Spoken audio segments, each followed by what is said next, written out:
you feel the pressure of just working your ass off. Yeah, you're seeing some rewards from it, but is the rewards that you're getting worth what you're putting in and They everything weren't. else you're experiencing?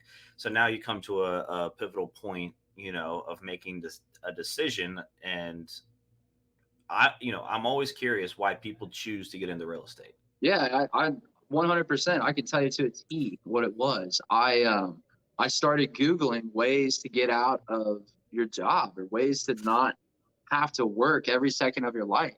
I did not know what passive income was yet. I didn't know. I knew how to work and make more money. I had Yeah. recently started investing in stocks, but I never tied that to passive incomes yet. But that was my first form of investing. Was I started putting money in the stock market. And of course, I had a 401k and all that or whatever. But Right. man, when I Googled that, I just all like it said, like real estate. And I was like, okay, tell me more. So I started reading about it. And then I found the Bigger Pockets podcast. And then I started listening to it every single day. 1 hour there, one I was hour gonna back. say, you Dude, had a long ass drive. yeah, I had 2 hours a day just to learn it. And then on my days off, when I was watching the kids, because Aubrey, my wife, was still working at that time too. She was working Nice. at a nursing home, busting her butt. And I'd have to watch the kids, which that is hard for me to do. But when I was watching the kids, I turned on YouTube and I would learn about real estate investing. I mean, I spent every second I had of free time learning how to get out of my situation and how to do better. So, as I'm preparing and planning, I start like hearing more like because that's an investing platform really. And Right. that's what I was learning about. But then I started hearing more about people that are agents also. And so I was like, man, that sounds pretty cool. What if I could do this all day, every day? And Yeah. that was me because I was learning.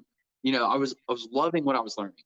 It was like it was addicting. Like I used to read a lot when I was younger, but I hadn't read in a while. I feel like stuck in that daily grind of a job for years took away all of my creativity and all of my drive and my desire for more knowledge. And it really did. So I remember sitting down nights late at night, and I'm like, think about a business, put a business on this paper right now. And I couldn't do it anymore. And it was burning me out. And now that I've got my creative juices flowing again, man, I was like, I'm doing this. So, it was like wintertime through the holidays, obviously a very high pressure time for retail. Just it was miserable for me. I couldn't stand it. Tensions were at an all time high. Man, I literally couldn't do it anymore. And something my dad said to me, he said, dude, you can you can quit that job. You can find any job you want tomorrow. Like, don't worry about that. Don't because I was so worried that I had kids and Yeah. bills and all these payments and stuff. And I was like, well, how do I get out of it? Like I can't take that risk. And just hearing my dad say, he said, I don't care, how bad things get. Don't ever get up and don't ever be sad about it. And that hit me so hard. So Yeah.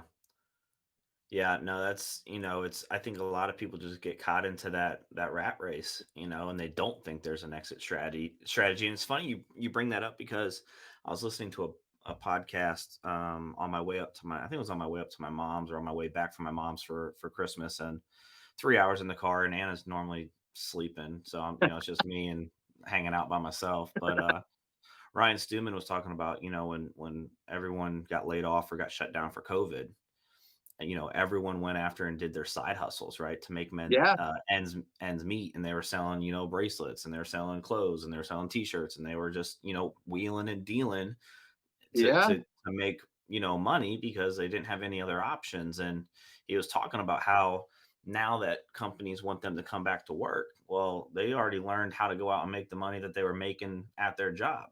So doing it themselves. That's right. they're not they're not motivated to go back and clock in and clock out. No, and that's And that's right. yeah, You so know, and making that switch for you, right, of hey, you can go and do any job, and you're learning real estate. I always want to know, because even you, right, coming from a salaried spot, going straight 1099 into real estate, like, did you have any doubters, or did you mostly have supporters? I'm always curious about that because, yeah, like me growing up, more conservative, work 9 to 5, get paid every 2 weeks, yada yada yada. My grandpa was an entrepreneur, but for the most part, our family was always that corporate job, 9 to Yep. 5, get a paycheck every 2 weeks. Did you have a lot of doubters? I'm assuming you had mostly supporters, I but did have mostly supporters. I had mostly yeah, supporters, and I did have doubters. And my mom was not a doubter, but my mom is always worried about my cautious. endeavors. And yeah, my mom is that same thing that you say, where you get a great job. She has an amazing job. She's Right. really good at it, but that's the way that works for her. Yeah. This doesn't work for me. And she was obviously concerned a little bit, but she didn't do anything to stop me, or she didn't tell me I wouldn't be successful at it. She just wanted me to be careful. Right. Of course, I had doubters at my old job, and I tried to hide it from them as long as I could, and basically what got me the time to do the classes was having Bo, my second child. I got 30 days paid off to have a baby, which is cool. That's the second time I got to do it. So Yeah. during those 30 days, I said, I'm buying my courses and I'm knocking it out. So I busted my butt, dude. That whole time I would wake up, and it's COVID time. So everybody shut down too. So, dude, we all were just like stuck in this house. And at the time, it was me, my brother, and my girlfriend and my son that all lived together in this. It was a big house. It was cool. Yeah. Um, Even at that time when I was renting, when I started learning about real estate, I was asking my landlord questions, and I was, asking him about stuff, and trying to learn whatever it is that he does and learn about his background. And it helped that I knew him, and I used to work on his daughter's horses, and I went to school with his daughter. She was a friend of mine. So, it's like easy to talk to him about stuff. Right. But yeah, so then, I took the classes in those 30 days. And then, by then I come back to work. COVID's got the testing shut down. So I wanted to leave so bad. I'm trying to get my test scheduled. And I just couldn't for months and months and months, man. It was like, it sucked because I could have been licensed probably in April of 2020. But whatever. So blessing in disguise, because we're looking for our first property, and obviously it's a lot easier to get a house with a W-2 job than if Yeah. you have no job and just start real estate. So well, basically, I just sucked it up and went through the miserable last few months